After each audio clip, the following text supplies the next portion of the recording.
မိတ်ဆွေတို့စီးပွားရေးလုပ်တာကညဘက်ရောက်တိုင်းခေါင်းရှုပ်ခံမို့လားကျွန်တော်တို့လုပ်ငန်းရှင်တွေဟာကိုယ့်လုပ်ငန်းထဲမှာပဲပြန်ပြီးအလုပ်သမားဖြစ်နေတတ်ကြတယ်ဒါကြောင့်ကျွန်တော်ဒီ Athery system ကိုတိစောက်ခဲ့ခြင်းဖြစ်ပါတယ်ပတ်စံကုန်တက်တာဖို့တက်မဟုတ်ပါဘူးခင်ဗျားရဲ့အချိန်ကိုပြန်လိုချင်လို့ပါဒါကဘာ software မှာဝယ်စရာမလိုတဲ့ကျွန်တော်ရဲ့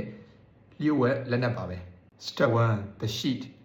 ရှုပ်ထွေးနေတဲ့ data တွေကိုစနစ်တကျတင်ဆက်လိုက်တယ်ဒါခင်ဗျားရဲ့မှတ်ဉာဏ် brain ဖြစ်ပါတယ် Step 2 the system ကွန်ပျူတာဖွင့်နေရမလိုပါဘူးဖုန်းတစ်လုံးရှိုံနဲ့ဘယ်နေရာရောက်ရောက်ကိုယ့်လုပ်ငန်းကိုချုပ်ကိုင်နိုင်ပါပြီဒါကခင်ဗျားရဲ့လက်တွေပါ Step 3 the smart customer မေးသမျှစရင်းချုပ်သမျှ AI ကဒိုင်ကန်ရှင်းပေးသွားပါလိမ့်မယ်ဒါကခင်ဗျားရဲ့အတန်ပါပဲဒီ system ကခင်ဗျားစီမှာရှိနေရင်စရင်းစရာတွေနဲ့ခေါင်းရှုပ်ခံနေမဲ့အစားကိုယ့်လုပ်ငန်းတိုးတက်ဖို့ကိုပဲအာယုံပို့ပြီးတော့စိုက်နိုင်တော့မှာပါဒီ Athery blueprint တစ်ခုလုံးကိုဘယ်လိုတိစောက်ရမလဲဆိုတာ The Happylet Telegram Channel မှာအခမဲ့မျှဝေထားပါတယ်အိတ်စဲစရာတွေကြားကရုံထွက်ပြီးဤပညာနဲ့လွတ်လပ်ခွင့်ကိုရယူခြင်းရင်မက်ဆေ့က Telegram Channel ထဲမှာအခုပဲဝင်ယူလိုက်ပါ